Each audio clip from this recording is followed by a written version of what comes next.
Okay, so welcome class.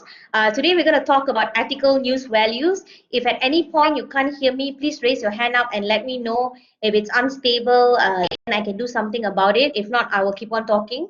If at any point you want to ask questions, you can raise your hand. Okay, just click the raise hand button and I will see a link that shows me that you need to ask a question. Or please on your audio and ask me a question or leave it in the chat message. Okay, so we're going to look at ethical news values as I mentioned earlier, but because the connection was quite bad at that point of time and you couldn't hear me in terms of the audio. We need to have ethical news values because it's an important guide when we are a journalist or we are a broadcaster or we are a media content creator. So in any different position that we are in, it's very important for us to kind of understand what are some values we should hold forward, right? What are some general ideas before we even think about using all the theories we've learned before, like prima facie, whether we're looking at utilitarianism, whether we're looking at Kantian. These are some elements we should first consider, the big picture, the big guideline, right? So the first one I'm going to look at is ethical news values when it comes to accuracy. So we need to use the correct facts, the correct words, and make sure we're putting things into context, because I'm sure you've heard before, right, that facts, words that we use are very important, and a lot of words depend on the context. If you use a word in a different context, it can mean a different thing. Najiha, don't worry about it, Najiha. Don't worry about it. I thought you guys have an exam. If you have an exam, then you should go and do your exam. I'm going to be recording this so you can check it out later. So no worries. I heard you all have an exam, so I don't want you all to miss your exam for this class because you can just check it later. I'm downloading this at the moment. So if you all need to leave to go for your test, go ahead. Yeah. All right. So talking about journalism, right? As a journalist, we need to be very careful with the kind of words that we use, because if we're not careful, the test is 3 to 6 p.m. Isn't it now? Isn't it 3 right now? Okay, never mind. You have to be careful with the kind of words you're using uh, in your stories, right? Are you trying to sensationalize the news? Are you trying to make it bigger than it already is? Are you trying to create a reaction, a negative reaction? You need to be very careful. What are the facts and what are the words that you're using? Because words are all depending on context, right? So as a journalist, we need to be very independent. We need to be very careful when we are framing stories. So in communication, you would have learned in comm theory about the context of agenda setting. So let me just reframe or explain to you what agenda setting is in case you've forgotten from your class. So agenda setting looks at how content creators or journalists or news organizations frame the story. So there's two ways they can do that. One is through framing. That means in agenda setting, we tell people not just what to think about, but how to think about it. So when we frame it in a certain way, we use certain language, we use certain pictures, images, we're telling people how to think about that story. And when we do priming means we constantly show the same thing over and over again. Like today, we constantly see information on COVID-19, COVID-19, COVID-19. So if we constantly see information on COVID-19, then immediately our understanding is that, hey, it must be important, it must be something serious, right? Because we keep on seeing it. So that's priming. But if you now set agendas without taking into account what's important, that's what's going to happen. You are going to take stories out of context. You are going to give people the wrong idea. And that's why, as journalists, it's very important for us to be as independent as possible when we are telling a story. Although I have to be honest that all of us have our own biases, our own agendas, correct? So as best we can, we must make sure that we are aware of those agendas. For example, our social class, being a middle class person, I might not be aware that not everybody has internet access.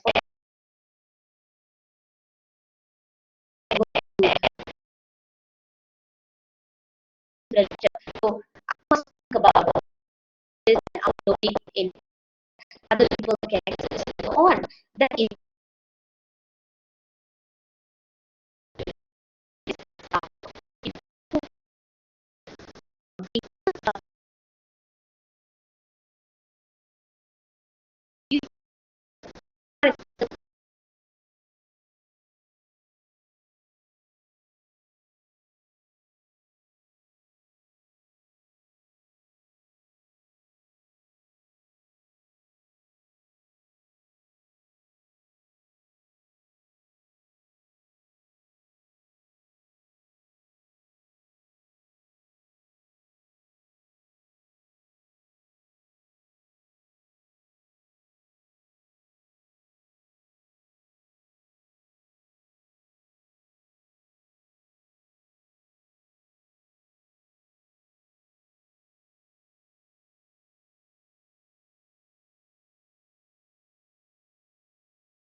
One, two, three. One. Hi guys, can you hear me? Hello. Okay, awesome. So, where did we stop? What were you able to hear? What were y'all able to hear earlier? Just give me a minute. There. Go sit on the bed. Sorry about that. Careful, careful. Go sit on the bed. Go. Okay, priming and agenda setting. I'm so sorry about that, guys. Okay, so priming means that things keep on happening over and over and over again, right? Just give me a minute.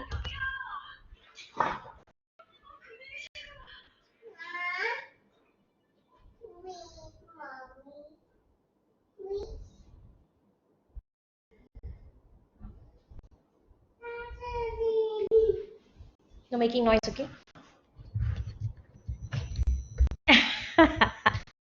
Hi guys, sorry. I'm sure you don't want.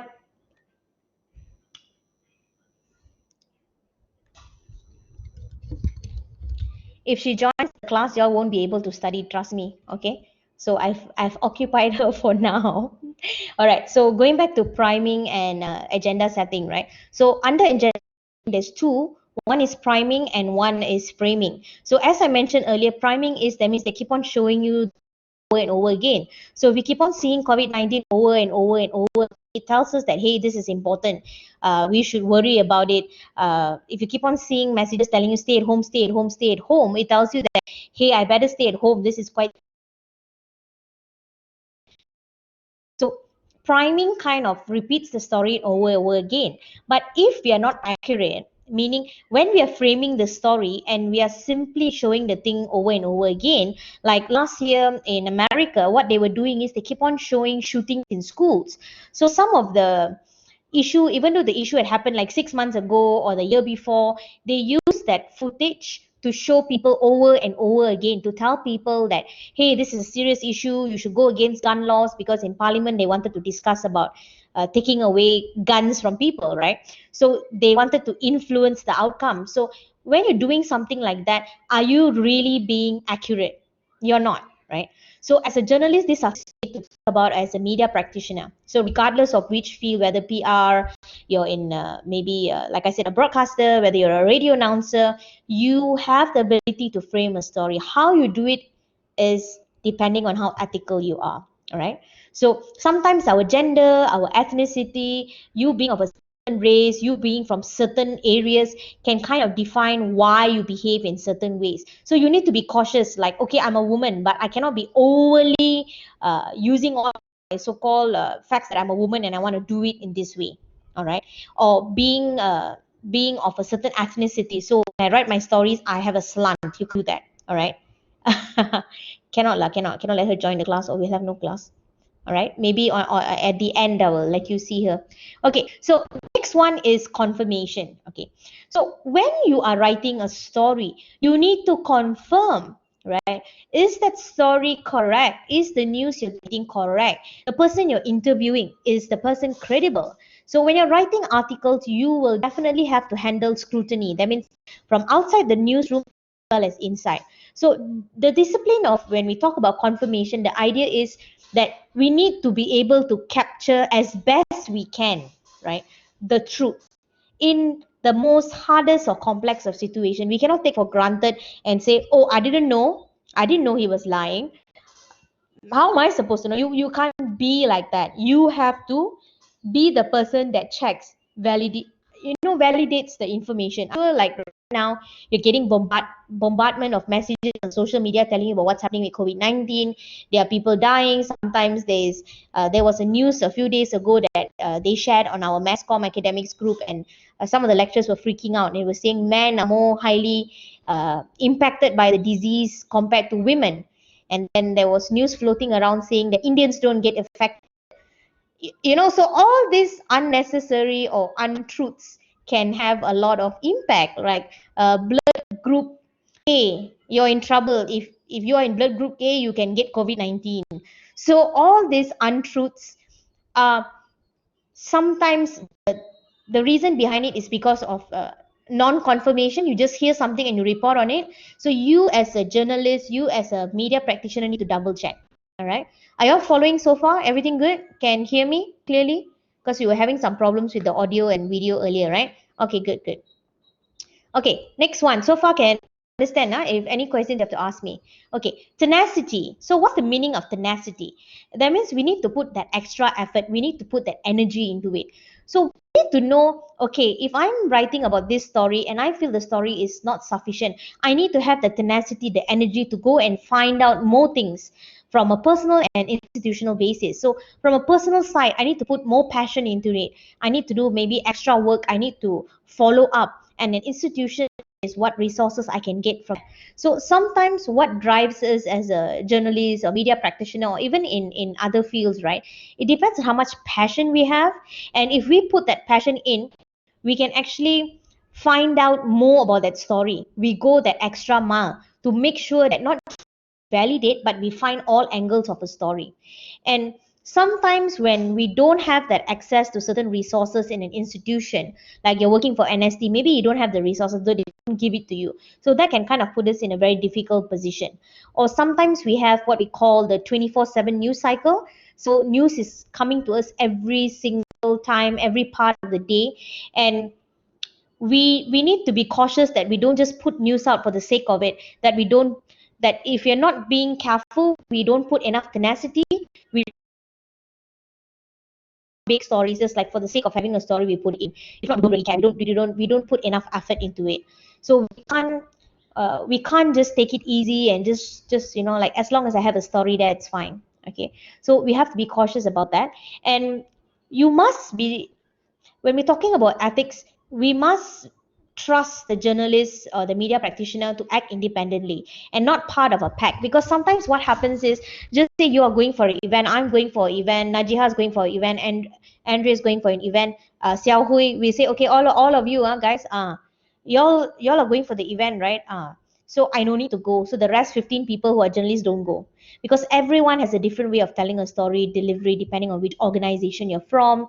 So it's very important to have that tenacity to act independently, right? Not just as part of a pack. That's where we get pack journalism, where we get the same kind of information, okay, which is not following the tenets of what you should have as a journalist. All right, dignity. Okay, you see a lot of stories today, right? We have stories about people meeting with accidents. We have stories about people who are, they meet with an accident and there are journalists who take pictures of that and post it online. So we need to remember that dignity is very important. So we don't just leave the person, or we don't just report on the person like they're just another object, right? Have to make sure there's dignity intact. Value the person, value the person's role as well, right? And we must recognize that when we are gathering news, everyone plays a role. So we must give dignity in that process and not just take it for granted and post anything that we like or report anything. When we're using pictures, especially, we have to be careful to make sure that we give respect, whether it's to the dead, or sometimes a couple of years ago, I think last year, if I'm not mistaken, there was this case of a suicide case, and a journalist was interviewing the parents. And sometimes when we have so full of energy to find out what happened, we can be insensitive and we can reduce the person's respect. So I think during the interview, they asked the parent this question, so what do you do that drove her to her death, or something like that? I mean, can you imagine? You're a journalist, you're supposed to be interviewing the parents to find out what happened, and you kind of put your biases inside and basically tell them that, hey, it's your fault. Right? So we need to be very careful to give people dignity and to be sensitive if you're dealing with cases or COVID-19 patients who have passed away, you're interviewing their families. You need to be very cautious about what kind of respect you're giving them. Okay. Next we have is treating others the way you wish to be treated, right? So we want to reciprocate what we are giving others, right? So treat people with respect, because most often than not, people look at journalists or media practitioners as the lowest down. because they feel like people are just out there to get something from us. All right.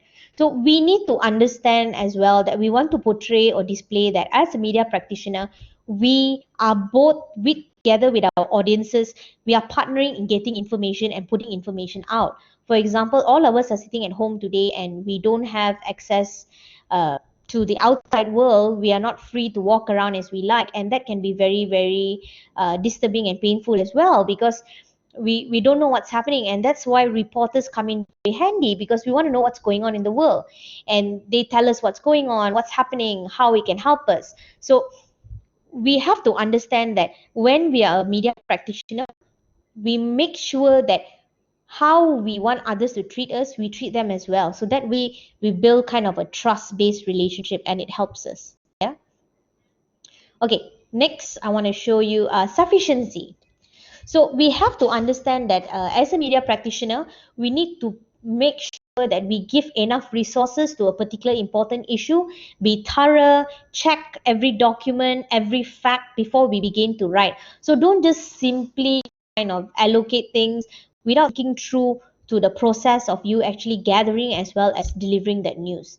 And we need to allocate enough of resources if we're looking at organization level to make sure that the person is able to news gather well, right? They go and gather news and they can do it well. You have to provide them with enough resources, provide them with enough of money, for example, provide them with enough of leverage, position, whatever documents that is needed. These are things that organization needs to take into account for you to be considered ethical as well. Because if you don't give people enough of resources, then how will they be able to gather news well? How will they be able to contribute and actually get this news out? So these are facts that are very important.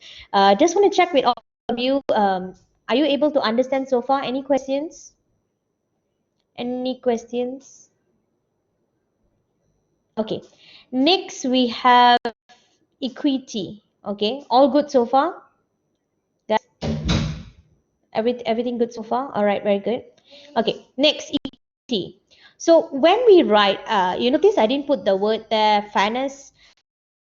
I didn't put the word, what's the other word? Equality. So sometimes it's not about equality, it's about equity. So we seek justice for people when it comes to controversial issues, and we treat all sources that we get and subjects in an equal manner. True equity, because why? Everyone is not at the same level. Like I mentioned earlier, some might have access, some might not have access, some might have a difficult internet connection. We need to treat people equally. So equity assumes that the world is complicated and it has different perspectives. So all points, this is another point where it can relate to the idea of independence for ethics, right? We need to consider that there's always two views, two different perspectives, sometimes even more to one story. There's not just one view of a particular issue. And we need to be careful that we frame it accurately, because we need to consider that all these perspectives are actually there. All right. But that does not really mean that all sides can be framed as equally compelling. It depends on what you're able to get out of your interviews, get out of your sources, and things like that. All right. Okay. So we have 19 of you. That's good. That's good. All right. So another thing is community. So end of the day, we need to remember that who are we writing for? We are writing for society, right? For as a media practitioner, we're not writing just to get, we're not writing just to get paid. We kind of have a bigger purpose in life, right? Our job is to kind of communicate with people, and we should not look at it as just being a mere profit center. And it's important that corporations who own these media outlets as well look at people as citizens. They're not just another number that is going to add on to your clicks or your likes or your when you post news up. So valuing that social cohesion, right?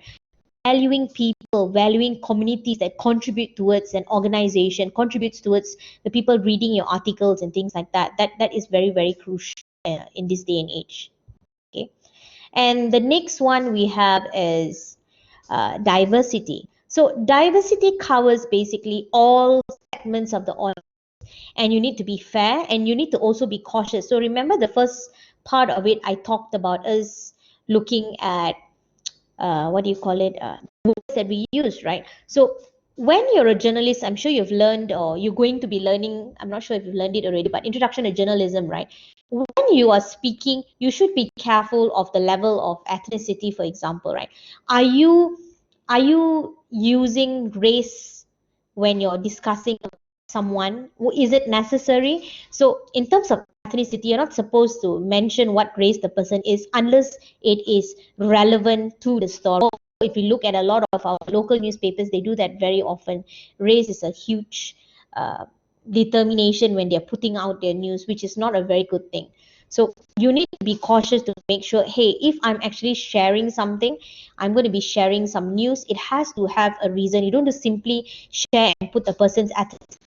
Why do you need to say, like, I think there was an article talking about that Olympic girl who won one of the awards, I mean, one of the medals, right? Ah, can y'all hear me? I see a connection. Okay, can y'all still hear me? Yes? All right, okay, good. Okay, so for that Olympic girl who won, right? So instead of them mentioning that an American won, for example, instead of focusing on her nationality, instead of focusing on the fact that she won, they were focusing on Black American. I mean, why was it necessary for them to call her the first, I mean, the black person won, for example? Why was it necessary to frame that? Why was it not important to frame things? So sometimes we need to be very careful with how we portray the audience, and we need to be fair and adequate. For example, was it necessary to frame her as a black? What about the fact that she won? What about the fact that she did an amazing jump? What is the fact that she had an amazing routine? Why was that not framed in her story? So those are things we need to take into account when we're looking at ethics. Yeah. So sometimes there's a lot of evidence that in the newspapers that didn't cover every segment of society. They only cover certain type of people. There are a lot of untold stories, right? So if you look at the newspapers in Malaysia, for example, before the current situation of COVID, when they talk about migrant workers, for example, right? I'll try to see if I can find that story. But they always feed migrant workers in a very negative light. There was one story. They said storied uh, migrants invade, or storied town invaded, or something like that. That was the headline, right? So can you imagine, let me just stop sharing this. Can you imagine if you see this, where is it? Okay, can you imagine what will happen if you see a headline like this?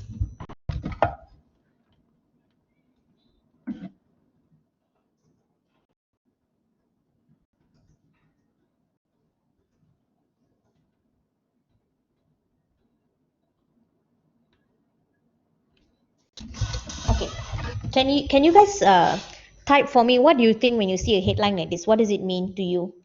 You can use the top here, there's text. Click the text here and you can use it to write. So can I have some participation? Can you tell me, when you see this headline, for example, what do you see, or what do you understand by that story town under attack?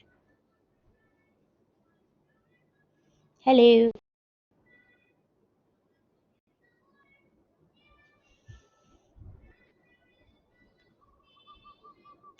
Okay, all right. Can you all use the tools here at the top here? There's some tools where you can write on this piece of paper that y'all are looking at. People kill. Okay, what else? What else? There's people being killed, maybe.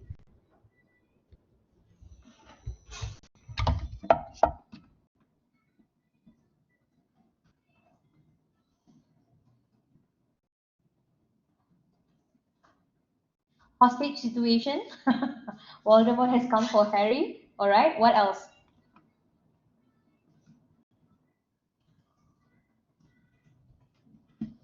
What else can you see from that? T.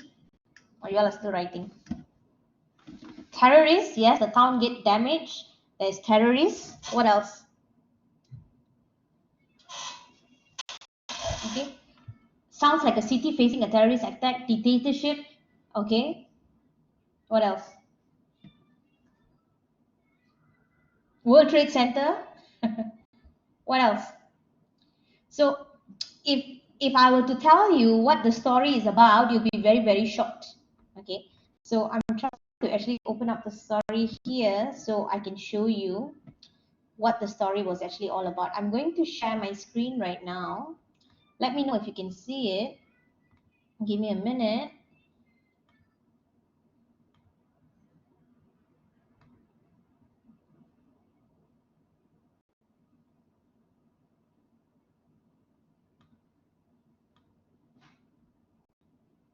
Can you see that, guys?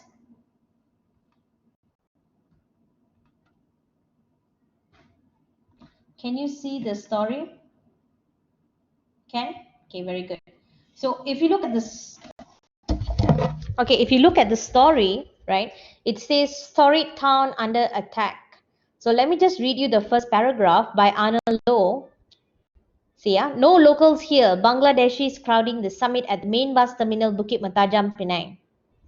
Bukit Matajam. Things have been evolving fast in this iconic town, and Bukit Matajam is facing challenge to retain its identity. Starting out as a traditional farming settlement in the early days, inhabited mainly by the Chinese of Teochew and Hakka descent, the latest demographic have drastically changed. Okay, so let me just read for you a few of the quotes that they're using here, which you can also see.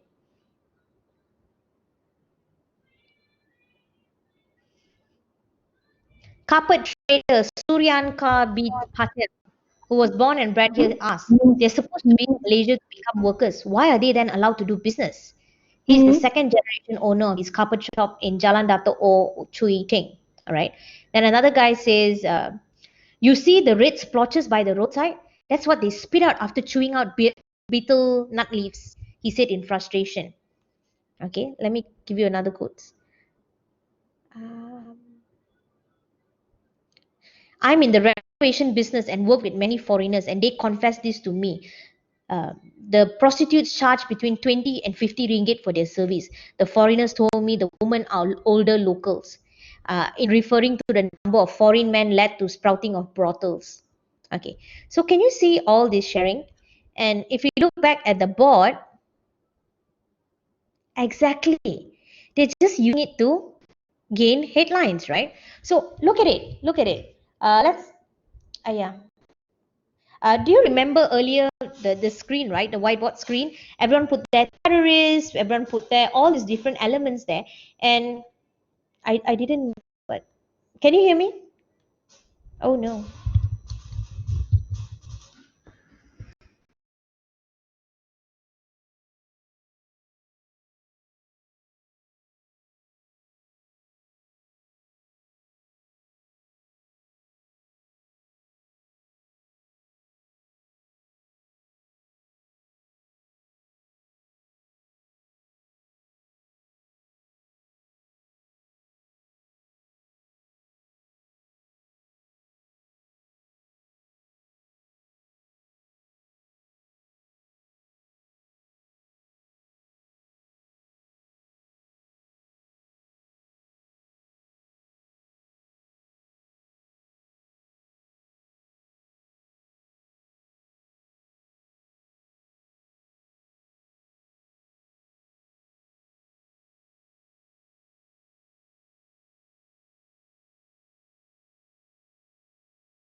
Hi guys, don't get too excited, okay? I'm still here, unfortunately for you all.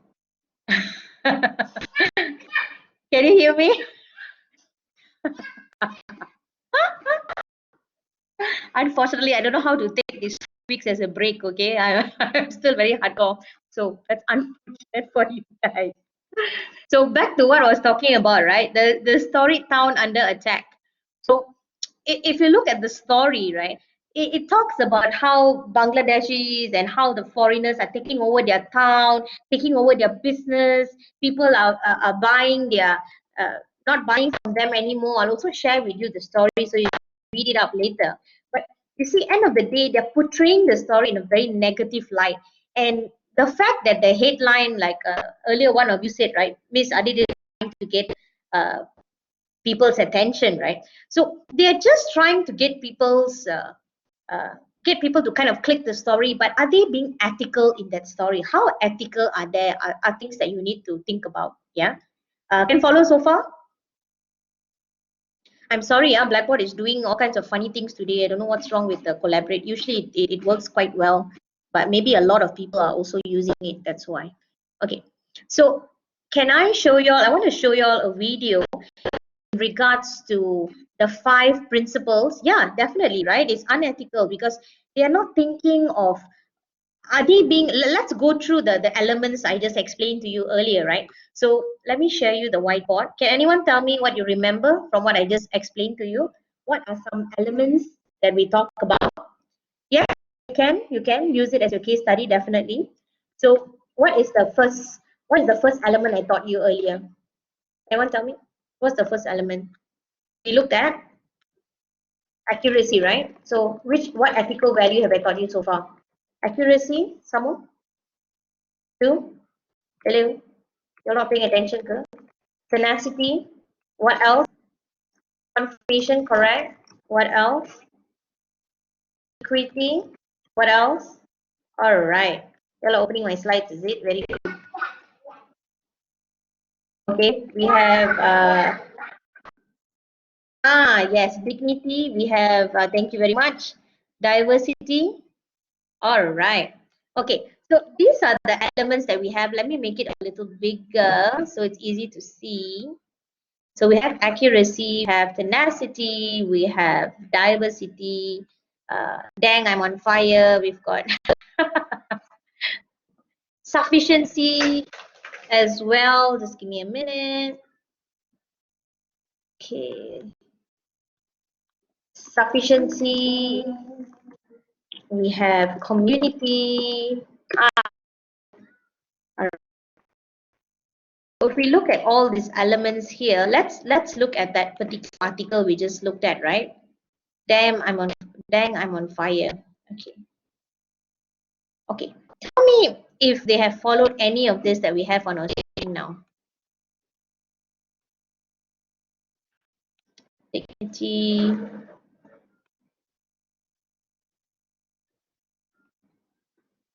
And sufficiency, right? Okay, can y'all tell me? If we look back at that article that we just saw, right?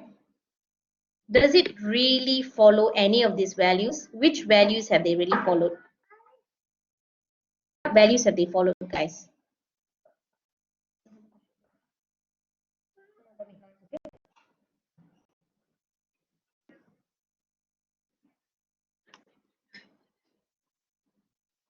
Community.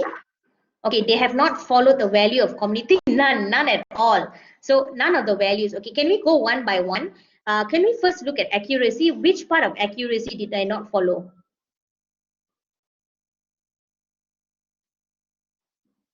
Which part of accuracy they did not follow? Attack, correct. They said the word story town under attack, right? So was it really an attack? If someone wants to do business, how is it an attack? If they have a permit to do a business, if they're legally doing it, how is it an attack, right? So what else? Okay, why, Najiha? Why do we consider that? Clickbait title, definitely. So we just use it just to get clickbait. Okay. What about tenacity? Do you think the journalists actually bothered to go further and report on things and also look at the different angles of the story? No, right? So do they even have equity, for example? No. So every time you think of a news story, you want to think about, does all this news value come in play when a journalist, when a media practitioner, when a broadcaster, do they look at all these elements before they actually do a news story? And if they don't, we have a problem, right? Because they're not following the actual tenets of being an ethical media practitioner. All right. Okay. Do you have any questions? Okay. So for your case study this week is very simple. You can also use these values to guide your entire case study, as well as add it on with your theories that you have learned in the past. So I just want to open up the platform. Since I posted the prima facie duties, right? Do you all understand what the prima facie duties are? I posted 2 lectures. The first lecture was very lecture-ish. The second lecture was more on a tutorial basis to explain to you how to use the prima facie duties. Do you all understand the last lecture? Do you all go through it? Yes? Is it clear? Any questions you want to ask me about that lecture? Because we did do it live. Guys? No, miss? Okay, okay, that's good. So if you have no questions, to be honest, miss, not yet. Not yet. I haven't watched it yet. Are you? So last week you all were on holiday or what? Please go and watch it, okay? And please do the work as well. So what we can do is, are y'all okay with us doing that? Yeah, the case study you have to do for 5 case studies. I think we've done 4 according the last week. So this week should be the last case study, right? Guys, shouldn't it be the last case study for this week? Yeah, 5 case studies. Others have done 5. Yeah, when you have done 5, then you're done, right? So by right, this week should be 5 already. Yes. Then we're done. Okay, but you can also use this as an exercise to kind of understand how to use each element, theory, framework that you have learned. I would also appreciate if you go back and watch my lecture on box framework. I've already uploaded a YouTube video. All right, so do that. Okay, I'm going to just stop recording since we've ended the lecture for news values here. I hope you understand. If you have any questions, just drop me a message or in the chat.